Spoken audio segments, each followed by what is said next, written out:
2부 진품 예배로 이끄는 4가지 조건. 1부에서 그 4가지 중에 첫 번째 설레임, 그리고 두 번째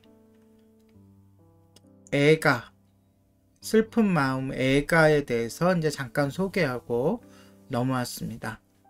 그 애가에 대해서 좀 더 설명하고 다음으로 또 넘어가도록 하겠습니다. 음악가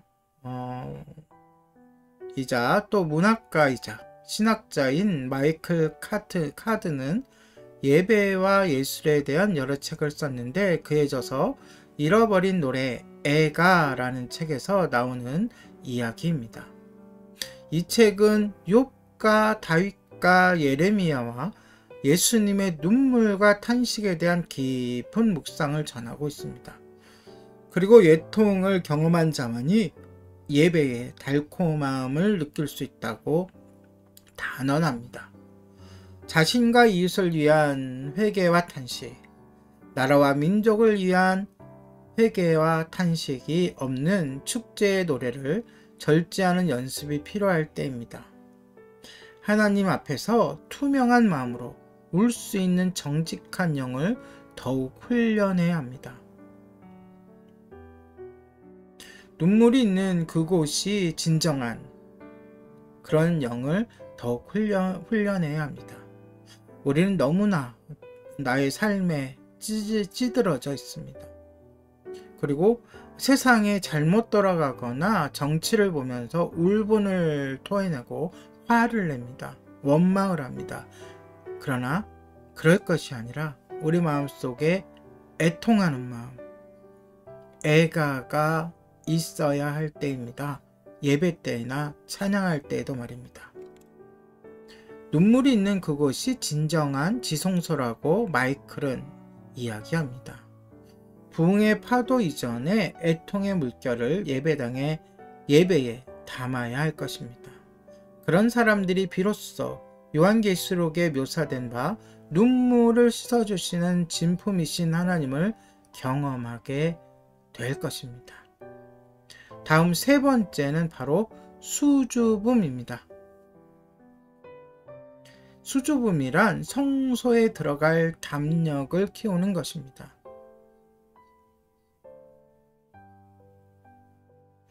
다시 말해서 하나님께 나아가는 것입니다. 하나님께 나아갈 때의 그 마음, 수줍어하는 마음, 부끄러워하는 마음, 그 마음이 예배 가운데, 찬양 가운데 있어야 한다는 것이죠. 하나님의 보좌를 흔드는 강청기도, 그 다음에 낙타 무릎이 대세였던 시절, 그때 책이 나와가지고 이 낙타 무릎, 정말 잘못됐다는 게 아니고요. 하나님께 강권하고 간청하고 외치고 선포하고, 그리고 낙타 무릎, 하나님이 들어주실 때까지 무릎을 꿇고 일어서지 않는, 자신의 목숨을 바쳐 끝장을 보려고 하는 기도가 대사였던 시절이 있었습니다. 그 시절에 저는 물론 거기에도 동참했었고 감명을 받았지만, 반대로 김영봉 목사님의 사귐의 기도라는 책을 만났습니다. 기도는 청구서도 결재판도 아닌 사귐의 과정이자 그 자체라는 것을 되새길 수 있는 귀한 기회였습니다. 사실 예배와 찬양 역시 이러한 사귐이며 관계회복의 과정이죠. 사귐은 무례하게 떼쓰는 모습과 거리가 멉니다. 사귐은 작은 만남의 연속에서 오는 서로 닮아감입니다. 우리가 하나님을 닮아가면서 성숙해져 가듯이 사귐의 시간들에 있는 이들의 모습은 언제나 신부처럼 세댁처럼 또 새내기처럼 수줍은 모습들입니다. 하지만 결코 무능함이나 자신 없음이 아니죠. 이미 당당한 사랑과의 관계 안에 들어선 사람들의 겸손한 자기 표현, 그것이 바로 수줍음입니다. 우리는 예배라는 사귐 속에서 주님과 대면할 담력을 지닌 이들입니다. 왜요? 예수 그리스도의 보혈로 우리의 죄가 씻음받고 하나님께서 우리를 의롭다 하셨으니까 우리는 주님과 대면할 담력을 지닌 이들입니다. 두려움과 질적으로 다른 그 잔잔한 두근거림, 그 수줍음은 진동을 우리는 느껴보아야 합니다. 주님께 나아갈 때 여러분 수줍다 라는 감각, 뭐라 그럴까요? 마음 또는 느낌을 가져본 적이 있습니까? 앞으로 가져보시기 바랍니다. 사랑의 본체이신 하나님께서 우리에게 사귐으로 늘 초대하고 계십니다. 그러니까 수줍음이란 단어를 떠올리면서 무엇을 떠올려야 돼요? 하나님과의 사귐, 연합, 교제를 떠올리셔야 합니다. 자, 마지막 네 번째 조건은 바로 속삭임입니다. 자, 첫 번째가 뭐라 그랬습니까? 첫 번째. 첫 번째는 설레임, 두 번째는 애통, 애가, 세 번째는 수줍음, 네 번째가 바로 속삭임입니다. 하나님의 세미한 음성에 반응하기를 훈련하는 것입니다. 물론 하나님은 크게도 말씀하시고 작게도 말씀하십니다. 그리고 직접 말씀하시기도 하고 성경을 통해서 말씀하시기도 하고 꿈에 나타나 말씀하시기도 하고 교우들을 통하여 말씀하시기도 하고 상황과 현상들을 통하여 말씀하시기도 합니다. 그런데 우리는 다른 것들에는 반응을 잘 하는데 이 하나님의 세미한 음성에는 반응하기가 참 힘들죠. 왜냐하면 세상의 잡음으로 가득 차 있기 때문에. 그래서 이것은 훈련이 필요합니다. 그래서 이 훈련에 도움이 되는 한 책이 있는데요. 헨리 나우엔의 영성에 대한 많은 책 중에 잘 알려지지 않은 책, 작은 책인데요. 예수 내 인성의 의미라는 책이 있습니다. 거기에 이런 글을 읽었습니다. 그분은 소리치지 않으신다. 보채지 않으신다. 강요하지 않으신다. 그분의 소리는 조심성 있게 거의 속삭이는 소리다. 부드러운 사랑의 소리이다.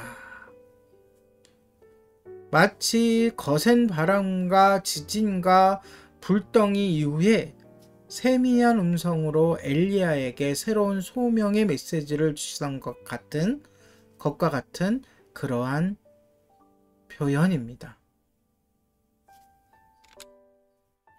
이 시간 여러분께 도전합니다. 음악적 도움 없이 주님께 집중할 수 있는가를 자문해 봅시다. 사실 우리가 통성으로 기도하는 이유 중에 하나는요. 물론 남이 들을까봐 통성을 못 하시는 분들도 있죠. 하지만 통성을 하는 이유 중에 하나는 하나님께서 못 들어서 하나님께서 귀가 약하셔서 우리가 크게 소리질러 하는 것은 절대로 아니고 내부와 외부의 소음을 차단하기 위한 것이기도 합니다. 그러니까 기도에 집중하기 위해서 통성으로 하게 되죠. 하지만 소음은 차단할지 몰라도 그분의 속삭임에 귀 기울이는 연습은 다소 미흡한 것 같습니다. 세찬 드럼의 울림 속에서도, 그러니까 찬양 집회 같은 데 보면 막 드럼이 막 세차게 치잖아요. 그 울림 속에서도 또는 반대로 익숙하지 않은 고요한 침묵 속에서도 또 시골에 옛날에 수련회 가면 그 풀벌레 소리가 요란하게 귀를 이렇게 요란하게 합니다. 그 속에서도 주님의 세미한 속삭임의 소리를 들을 수 있는 그러한 영적 귀를 훈련해야 합니다. 왜냐하면 진품이신 하나님께서 종일토록 우리에게 속삭이며 말씀하시기 때문입니다. 제가 진품 예배로 이끄는 예배를 온전히 드리는 찬양을 온전히 드리는 4가지 조건을 얘기했어요. 뭐죠? 설레임. 설레임은 어떨 때 있다고요? 기대가 있을 때. 그러니까 우리의 예배와 우리의 찬양은 기대로 가득 차야 합니다. 두 번째요. 애가, 눈물이 있어야 된다 그랬죠. 간절함. 그게 나로 인한 나의 형편과 상황에 의한 간절함일 수 있지만 공동체와 나라와 민족을 바라봤을 때 그 안타까운 애통하는 눈물이 될 수 있는 거죠. 그 다음에 뭐라 그랬습니까? 수줍음. 수줍음을 이야기할 때 뭘 생각하라 그랬죠? 하나님과의 사귐, 하나님과의 교제, 교통, 하나님을 닮아가는 것. 그리고 마지막으로 속삭임. 폭풍 속에서도, 고요함 속에서도, 풍랑 속에서도, 드럼 소리가 가득한 곳에서도, 또는 풀벌레 소리가 시끄럽게 들리는 곳에서도 하나님의 세미한 음성을 들을 수 있는, 이렇게 설레임과 눈물, 수줍음과 속삭임을 훈련하시는 우리 모두가 되기를 예수님의 이름으로 축복합니다. 네, 이렇게 하기찬 세미나 2부를 마치도록 하겠습니다.